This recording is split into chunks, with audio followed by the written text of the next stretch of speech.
Oi gente, meu nome é Lara e hoje eu vim falar um pouquinho sobre o processo de aplicação para os Estados Unidos, o passo a passo, mas de uma forma um pouco mais geral para vocês entenderem. Foram 4 fases no meu processo de aplicação para os Estados Unidos e no processo que todo mundo vai ter que ter para fazer o bacharelado aqui. O primeiro e o mais óbvio são as notas, então eles vão olhar todas as notas do 9º ano até o 3º colegial e dependendo da faculdade que você quer ir, as notas vão ter que ser mais altas ou se você for para uma faculdade um pouco mais fácil, um pouco menos competitiva, você pode ter notas um pouco menores.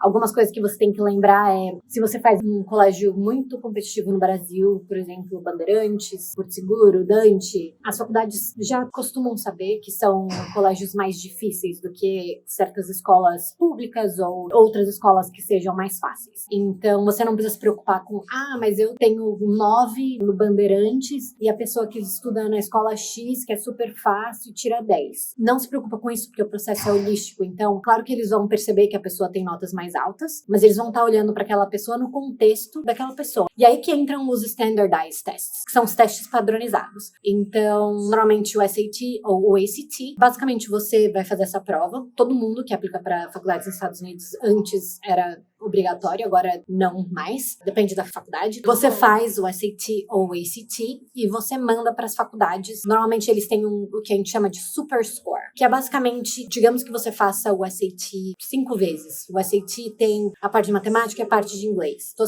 simplificando, mas digamos que na parte de matemática você tirou 800.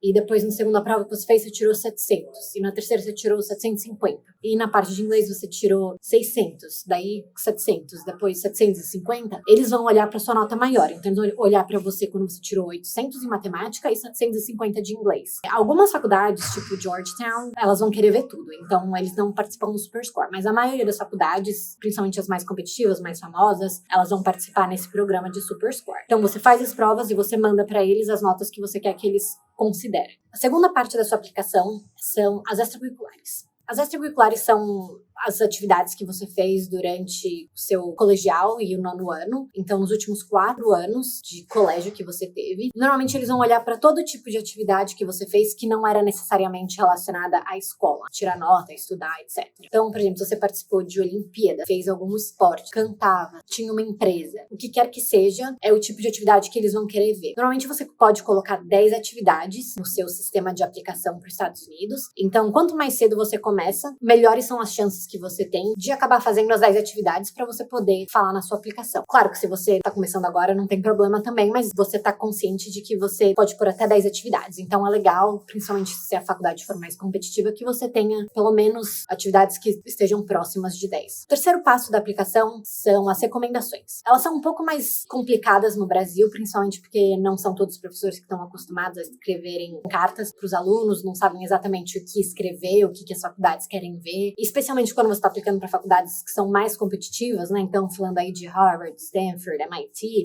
são faculdades que querem ver certas coisas na recomendação dos professores. Então, é importante que você construa relacionamento com os professores e na hora de você fazer a aplicação, quando você pedir para os professores, eles vão ter um pouco mais de contexto para eles poderem falar sobre vocês, sendo mais assertivos, mais confiantes. Normalmente, você vai precisar de 2 cartas de professores, então, por exemplo, professor de matemática, professor de português, professor de química, e de uma orientadora ou de um coordenador, né, que é o que eles chamam de counselor. Então, o counselor basicamente vai ser alguém que não é um professor, mas é alguém que conhece todo mundo do seu ano. Finalmente, o 4º passo são as redações. Às vezes parece que é fácil, vou sentar aqui e vou escrever, mas conheço muita gente que sentou e escreveu redação e no final das contas não escreveram do jeito certo, né? No Brasil a gente tem muito esse negócio de escrever dissertação, né, pra FUVEST, pro Enem, e não é exatamente o que eles querem aqui nos Estados Unidos. Eles querem uma redação que seja mais vulnerável, que você mostre sentimento. Então, não existe isso de não escrever em primeira pessoa. Você tem que escrever em primeira pessoa, porque eles querem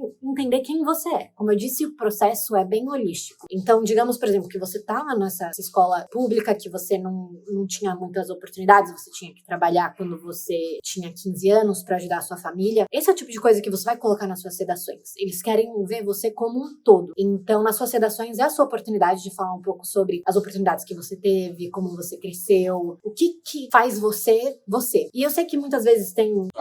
me conte algo que mudou sua vida. E na maioria das vezes alunos ficam tipo, nada mudou minha vida, eu tenho 17 anos, nunca aconteceu nada na minha vida. Ou então tem alunos que têm histórias muito boas, né? Muitas vezes os alunos que não têm, que é a maioria, tipo, histórias boas de tipo, sobrevivi o câncer, ou sei lá, alguma coisa assim, sabe? Muitas vezes esses alunos ficam desmotivados ou eles tentam inventar alguma coisa na redação. Mas segura a emoção, porque os admissions officers, né, as pessoas que estão lendo a sua aplicação, elas sabem que você tem 17 anos. Então, o que você tem que fazer nas suas redações é ser você, mas ser vulnerável, falar de sentimentos, falar como que foi a experiência, o que aconteceu com você, como que você reagiu. Então, é assim que você tem que escrever as redações. Bem diferente do que a gente é condicionado a fazer no Brasil, para fazer os vestibulares. Queria só passar para vocês um pouco desse conhecimento para ajudar a se prepararem para o processo de aplicação ou só por curiosidade, para entender como que funciona. Qualquer dúvida, deixa nos comentários. Se esse vídeo chegar a 100 likes, uma meta ambiciosa, eu faço mais 4 vídeos, cada um deles falando dicas sobre cada um desses passos que a gente acabou de falar nesse vídeo. Então tá, tchau!